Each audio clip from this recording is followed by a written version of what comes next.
Hello दोस्तों, आप सभी का स्वागत है एग्जाम 95 परिवार में। फ्रेंड्स, मैं दीपक सहगल और लेकर उपस्थित हूँ बहुत ही महत्वपूर्ण प्रश्न। ये ऐसे साइंस के प्रश्न हैं जो बार बार एग्जाम में पूछे जाते हैं और मिस्टेक हो जाता है, कन्फ्यूज़न हो जाता है और गलती करके आ जाते हैं और निगेटिव मार्क्स कर देते हैं हम लोग। तो ये बहुत ही महत्वपूर्ण है और बार बार पूछा जाता है, उसी को यहाँ पे रखा गया है। तो चलिए वीडियोज़ को पूरा कंप्लीट करते हैं। स्मॉल जी का मान अधिकतम कहाँ होता है? स्मॉल जी को क्या बोलते हैं? तो ग्रेविटी बोलते हैं, ग्रेविटेशनल एक्सेलरेशन बोलते हैं, गुरुत्वीय त्वरण बोलते हैं। तो गुरुत्वीय त्वरण का मान अधिकतम कहाँ होता है? तो ध्रुव पर होता है, ध्रुव पर। और न्यूनतम कहाँ होता है? तो विषुवत रेखा पर होता है। विषुवत रेखा पर सबसे कम होता है ग्रेविटी का मान, गुरुत्वाकर्षण का मान। और गुरुत्वाकर्षण का मान अधिकतम कहाँ होता है? ध्रुव पर होता है, यानी पोल्स पर। कौन सा पोल्स?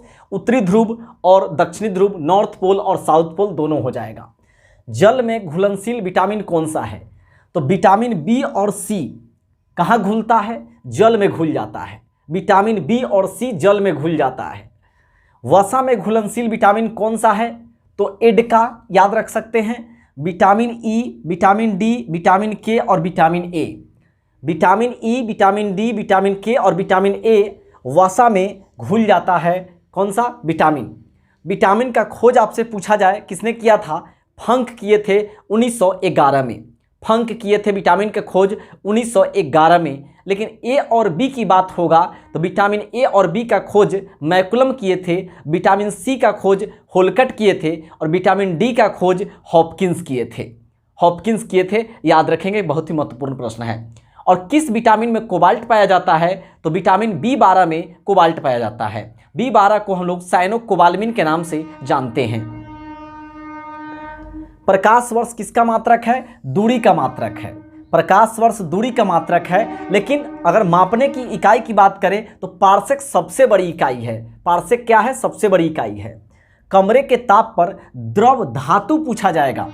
कमरे के ताप पर द्रव धातु पूछा जाएगा तो पारा हो जाएगा, और द्रव अधातु पूछा जाएगा तब ब्रोमीन हो जाएगा।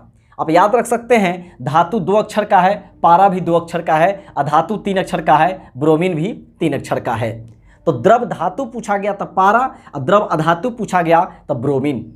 पारा को हम लोग शॉर्ट में Hg भी कहते हैं, यानी मरकरी कहते हैं, और इसकी परमाणु संख्या 80 होता है, 80। ब्रोमीन को Br बोलते हैं और इसकी परमाणु संख्या 35 होता है। सूर्य की सतह का तापमान क्या होता है? तो 6000 डिग्री सेल्सियस होता है सूर्य की सतह का तापमान।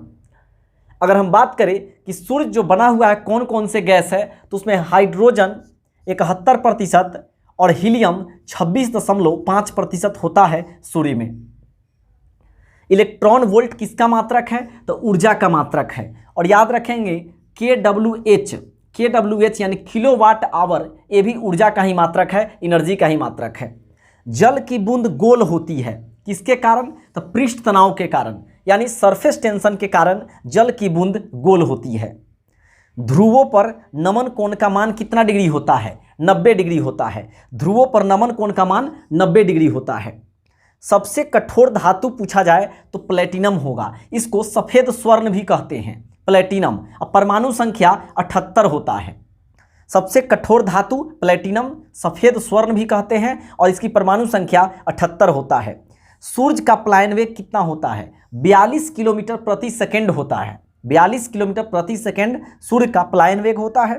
पृथ्वी का पलायन वेग 11.2 किलोमीटर पर सेकेंड होता है। चंद्रमा का पलायन वेग 2.37 किलोमीटर पर सेकेंड होता है। इसी को हम 2.4 भी कह सकते हैं, 2.37 को। पलायन वेग होता क्या है? एस्केप वेलोसिटी होता क्या है?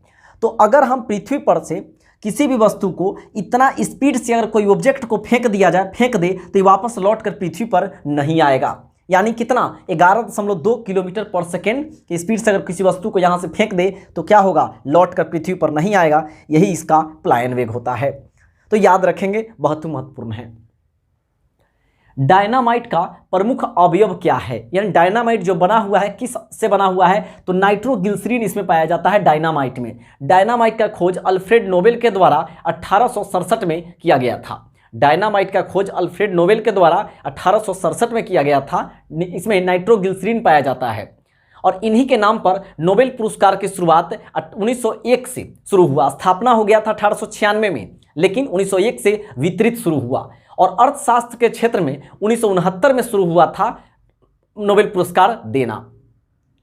और सबसे पहला पूछेंगे अगर हम कि भारतीयों में किनको मिला था और किस चीज़ के लिए मिला था, तो साहित्य के लिए रविंद्रनाथ टैगोर जी को 1913 में मिला था नोबेल पुरस्कार। हीटर का तार किसका बना होता है, तो नाइक्रोम का बना होता है। हीटर का तार बना होता है नाइक्रोम का। इसमें निकेल और क्रोमियम पाया जाता है, निकेल और क्रोमियम।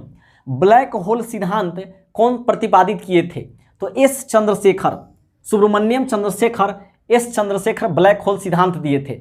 1983 में इन्हें नोबेल पुरस्कार से नवाजा गया था, 1983 में। और भारत वर्ल्ड कप भी जीता था 1983 में, और एक 2011 में, और आगे भी जल्द जीते, मजा आएगा इस बार।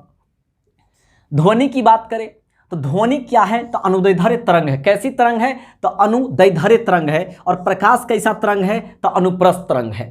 प्रकाश अनुप्रस्थ तरंग है और ध्वनि क्या है, अनुदैर्ध्य तरंग है।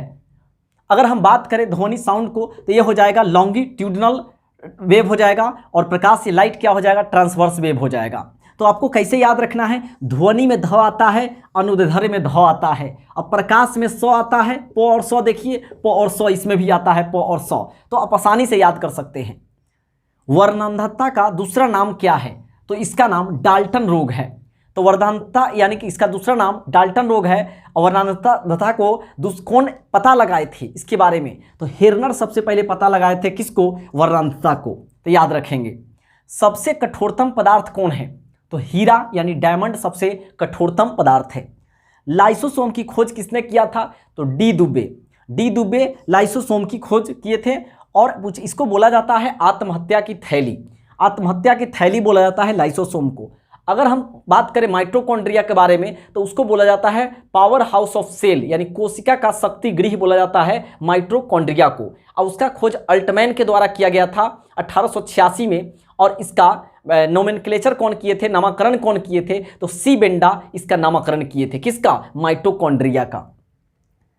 गैमिट की शुद्धता का नियम किसने दिया था, तो मेंडल दिए थे गैमिट की शुद्धता का नियम, मेंडल। इनको आनुवांशिकी का जनक भी कहा जाता है मेंडल को। पृथ्वी की केंद्र पर जी का मान क्या होता है, तो पृथ्वी की जो सेंटर यानी केंद्र है, केंद्र पर मान होता है जी का 0 होता है, 0 होता है। पृथ्वी की आयु कैसे पता करेंगे, तो यूरेनियम डेटिंग से पता करेंगे पृथ्वी की आयु। लेकिन जीवाश्म की आयु किससे पता करेंगे, तो कार्बन डेटिंग से पता करेंगे। ये सब इजी क्वेश्चन है बट कंफ्यूजिंग है।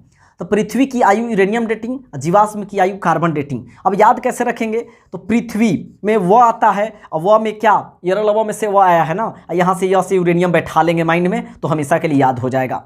जीवाश्म यानी जीवाश्म जो मतलब पुराने सरे गले पेड़ पौधे जीव जंतु जो मर जाते हैं तो पृथ्वी के अंदर हम लोग दबा देते हैं, वही सब क्या है, जीवाश्म के रूप में बनता है। तो वहाँ से हम लोग कह सकते हैं कार्बन डेटिंग से पता कर सकते हैं पुराने कोई भी वस्तु, कोई भी चीज़ के आयु हम लोग पता करते हैं। C14 इसको बोलते हैं, C14। और लिब्बी इसका खोज किए थे, लिब्बी C14 का। पौधे का मुख्य प्रकाश संश्लेषी अंग क्या है, तो पत्ती है, पत्ती। पौधे का मुख्य प्रकाश संश्लेषी अंग पत्ती है।